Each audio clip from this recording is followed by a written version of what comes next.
Everyone, welcome to your favourite channel law made easy. आज हम बात करेंगे राइट्स ऑफ अरेस्टेड पर्सन के बारे में।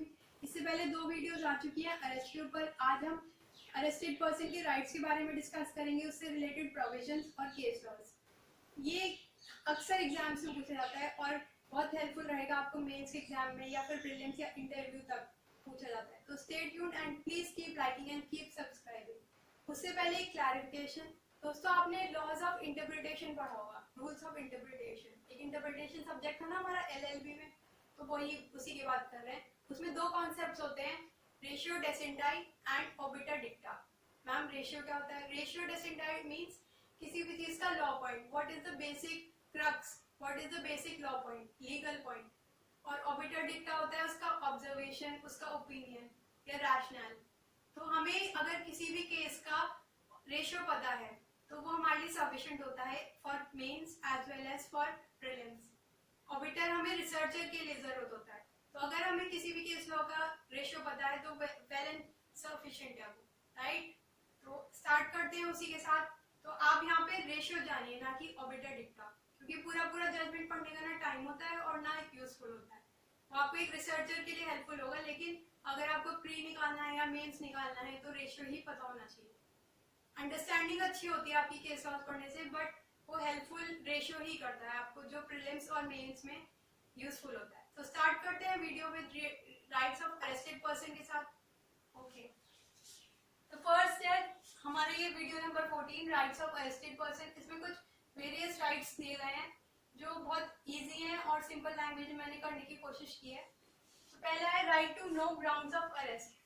हर एक पर्सन जो भी अरेस्टेड है उसे एक राइट दिया गया है कि वो अपने आप को पता करे कि उसके ग्राउंड्स क्या हैं, उसे क्यों अरेस्ट किया गया है।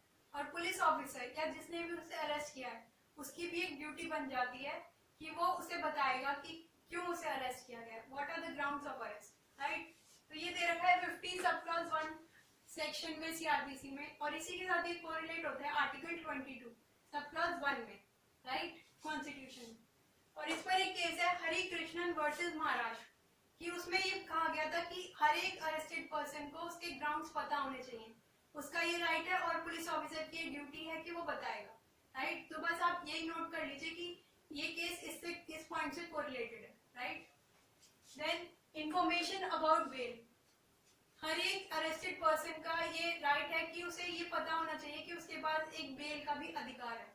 अब बेल चैप्टर 33 में दे रखी है, या तो 436 में या 437 में। हम आगे डील करेंगे इसके बारे में। यहाँ पे कौन सा सेक्शन है? यहाँ पे है section 50 sub clause 2 of criminal procedure code, right.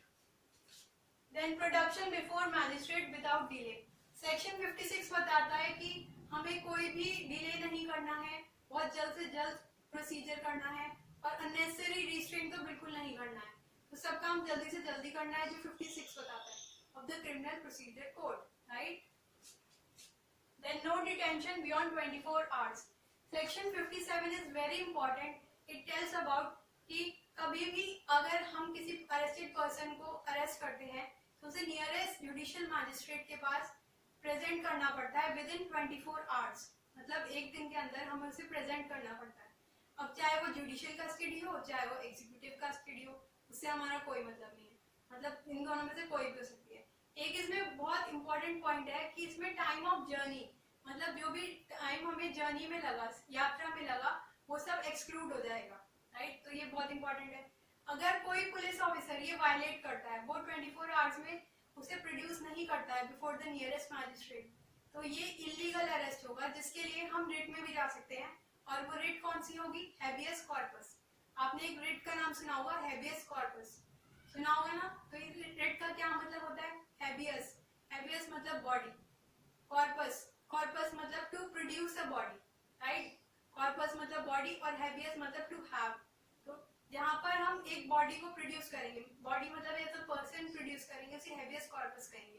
अब ये हैबियस कॉर्पस का मतलब तो हमने समझा। अब इसे कहाँ अवेल कर सकते हैं? इसे आर्टिकल 32, आर्टिकल 32 क्या कहता है? Article 32 talks about supreme court, where you can go in supreme court, while article 226 talks about high court. तो इन दोनों आर्टिकल्स में आप जा सकते हैं और हैबियस कॉर्पस यूज कर सकते हैं फॉर इलीगल डिटेंशन, राइट। और द जब भी अगर नहीं करते, कोर्ट पूछेंगे कि आपने पुलिस ऑफिसर से कि आपने इसे क्यों अरेस्ट किया है, अगर वो बता दे तो वेल इनसफिशिएंट, अगर वो नहीं बता पाते तो उन्हें रिलीज कर दिया जाएगा और पुलिस ऑफिसर के ऊपर फाइन होगा और उन्हें सजा भी दी जाएगी, राइट। तो ये बहुत इंपॉर्टेंट है, हैबियस कॉर्पस याद रखिएगा, 57 से कोरिलेट होता है ये। देन बात करते हैं consult with the legal practitioner. हर एक अरेस्टेड पर्सन को एक चॉइस दी जाती है कि वो अपने प्रैक्टिशनर को कंसल्ट कर सकता है, लीगल एडवोकेट को कंसल्ट कर सकता है। उन्हें ये पता नहीं होता लेकिन ये राइट है उसके पास अवेलेबल। अभी कौन से सेक्शन में है ये? 41 सब क्लॉज डी, 41 का सब क्लॉज डी में ये दे रखा है। इसके साथ आर्टिकल 22 सब क्लॉज 1 में दे रखा है और 303 of criminal procedure code also tells about the same. अब आपको ये बताना है कि सीपीसी में कहां पर ये प्रोविजन है, राइट। प्लीज कमेंट बॉक्स में जरूर बताइएगा अगर किसी को बताओ। Then right to free legal aid. एक फ्री लीगल एड का कॉन्सेप्ट है जो आर्टिकल 39A में दे रखा है। मतलब हर किसी को फ्री लीगल एड मिलनी ही चाहिए जो अरेस्टेड पर्सन को नहीं पता होता या जनरल पब्लिक को नहीं पता होता, तो वहां पर वो सर्विसेज अवेल कर सकते हैं, लीगल एड ले सकते हैं और फ्री ऑफ कॉस्ट होता है और ये स्टेट के एक्सपेंसेस पर होती है जो सेक्शन 304 में बताया गया of the criminal procedure code. इसके अलावा ये 39A 304 और इसके अलावा ये केस पर बेस्ड है, Khatri versus state of Bihar, जहाँ पे बेसिकली इसका प्राइमरी ऑब्जेक्टिव यही था कि फ्री लीगल एड हर एक अरेस्टेड पर्सन को दी जानी चाहिए, right. Then examination by medical person. हर एक अरेस्टेड पर्सन के पास ये राइट है कि उसे मेडिकल प्रैक्टिशनर से एग्जामिन करना पड़ेगा। अब इसमें 3 सेक्शन कोरिलेट होते हैं, 53, 53A एंड 54। अब ये 3 सेक्शंस के ऊपर कोरिलेट हुए। अब 53 में तो बताते हैं rights of accused person, rights of accused person with the permission of the police officer, while 54 बताते हैं यहाँ पे परमिशन जरूरत नहीं है, यहाँ पे राइट्स ऑफ अरेस्टेड पर्सन के बारे में बताया गया। 53 में अक्यूज्ड पर्सन, 54 में अरेस्टेड पर्सन, और उधर विदाउट परमिशन होता है, इधर विद परमिशन होता है। While 53A talks about right of accused person, ठीक है। इसमें 16 किलोमीटर्स के अंडर ही करना पड़ेगा और एक अमेंडमेंट है जो यूजुअली एग्जाम से पूछा जाता है। 53A कौन से अमेंडमेंट से आया था? 53A 2005 के अमेंडमेंट से आया था। जी हाँ, याद रखिए 53A 2005 के अमेंडमेंट से आया था। While 54 जो अरेस्टेड पर्सन के राइट्स के बारे में बताया गया है ये 2008 से आया था। तो ये प्रीलिम्स में अक्सर पूछ जाता है जो हम मिस करते हैं, तो प्लीज ध्यान रखिएगा इस पॉइंट को। Then special protection to females.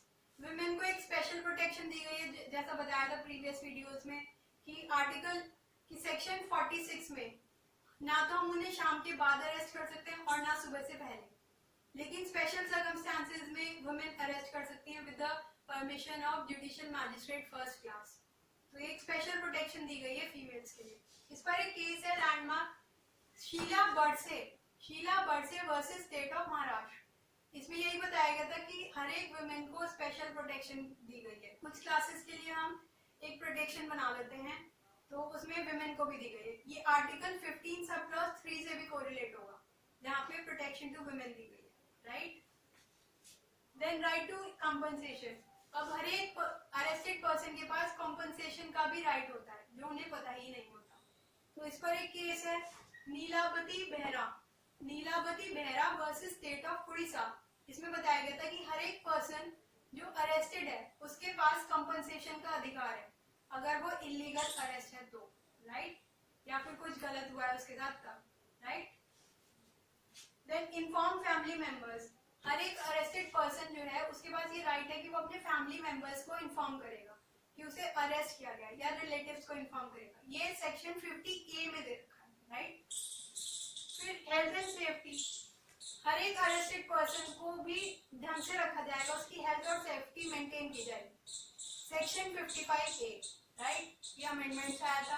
अब आपको मेरे को एक बताना है क्वेश्चन कि हेल्थ जो है वो कौन सी लिस्ट में आता है, हेल्थ का मैटर जो है वो कौन सी लिस्ट में आता है, कंकरेंट लिस्ट में, स्टेट लिस्ट में या यूनियन लिस्ट में, राइट। प्लीज बताइएगा, I would be waiting for this comment.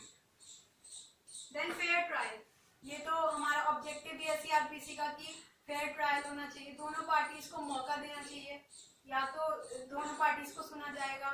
और आपने एक टर्म हर्ड किया होगा, ऑडी ऑल्ट्रम पार्टम, मतलब दोनों साइड को हमेशा सुना जाना चाहिए और उसी के बाद फैसला देना चाहिए। बायस नहीं होना चाहिए, प्रेजुडिस नहीं होना चाहिए, और कोई भी जज अपने ही केस में जजमेंट नहीं कर सकता, तो कोई भी बायसनेस इन्वॉल्व नहीं होनी चाहिए। इसलिए फेयर ट्रायल पर बेस्ड है, नेचुरल जस्टिस के प्रिंसिपल हमें अडॉप्ट करने ही पड़ेंगे। तो ये थे कुछ राइट्स। अब अगर हम इनको वायलेट करते हैं, अगर हम इनका कंप्लाई नहीं करते हैं, तो हमारे पास क्या क्या कॉन्सिक्वेंसेज होंगे। सबसे पहले 60A में बोल रखा है कि section 68 of CrPC deals with कि हमें इस चैप्टर के अकॉर्डिंग ही गवर्न होना पड़ेगा। जैसा इस चैप्टर में लिखा हुआ है, चैप्टर 5 में लिखा हुआ है, वैसे ही हमें गवर्न होना है, इससे अलावा हम कुछ नहीं कर सकते, राइट। देन 220 ऑफ आईपीसी, अगर कोई पुलिस ऑफिसर नोइंगली कॉन्ट्रावीन करता है लॉ, मतलब जानबूझ के वो तोड़ता है, उसे पता है कि गलत है और जानबूझ के उसे तोड़ता है, वायलेट करता है, so you can be held liable under 220 of IPC, right? तो आप मुझे ये बताइएगा प्लीज कि IPC 220 क्या है, प्लीज बॉक्स में बताइएगा, कमेंट बॉक्स में बताइएगा। देन 342 ऑफ IPC, अगर कोई इलीगल आपको अरेस्ट करता है, मतलब गलत तरीके से अरेस्ट करता है, तो आपको वो रॉन्गफुल कन्फाइन कर रहा है, जिसके ऊपर एक केस भी है, तलब हाजी हुसैन वर्सेस पी मधुकर मोदकर। तलब हाजी हुसैन वर्सेस पी मधुकर मोदकर में यही बताया गया था कि अगर कोई आपको इलीगल अरेस्ट कर रहा है तो वो इलीगल है, ऐसा नहीं कर सकता, और वो इसके लिए लायबल होगा 342 में आईपीसी में रॉन्गफुल कन्फाइनमेंट के, राइट। देन इसका रिजल्ट क्या होगा, या तो उसे फॉल्स इम्प्रिजनमेंट के लिए सजा मिलेगी, या फिर you can either also claim damages under the tort law और सिविल लॉ, राइट।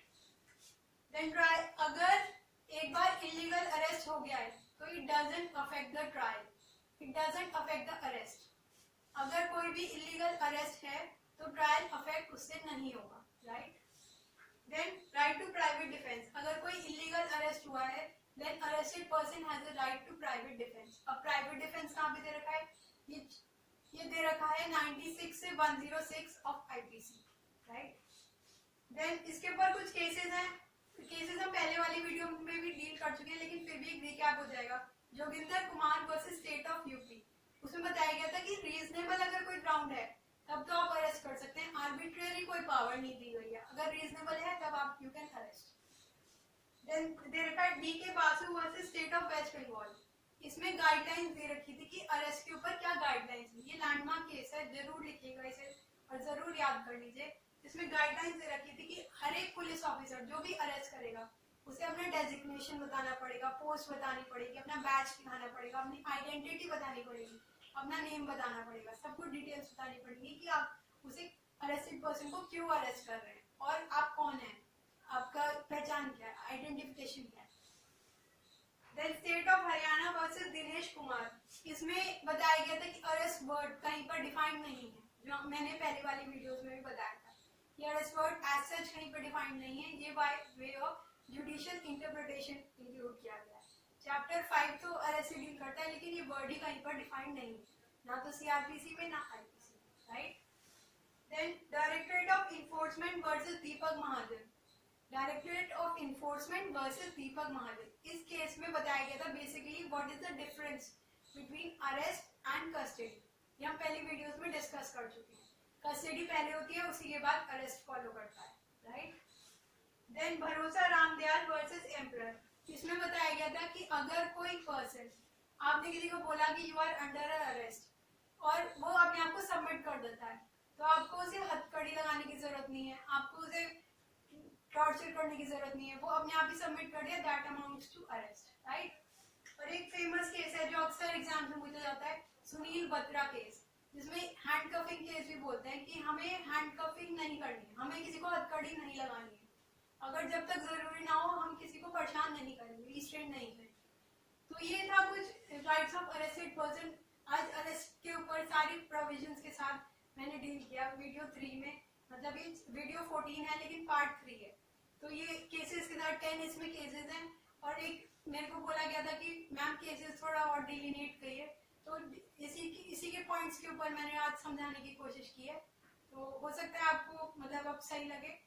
बस आप मेरे को फीडबैक में जरूर बताइएगा, आपके कमेंट्स, आपके suggestions most welcome and thank you. मिलते हैं नेक्स्ट वीडियो में कुछ नए इंटरेस्टिंग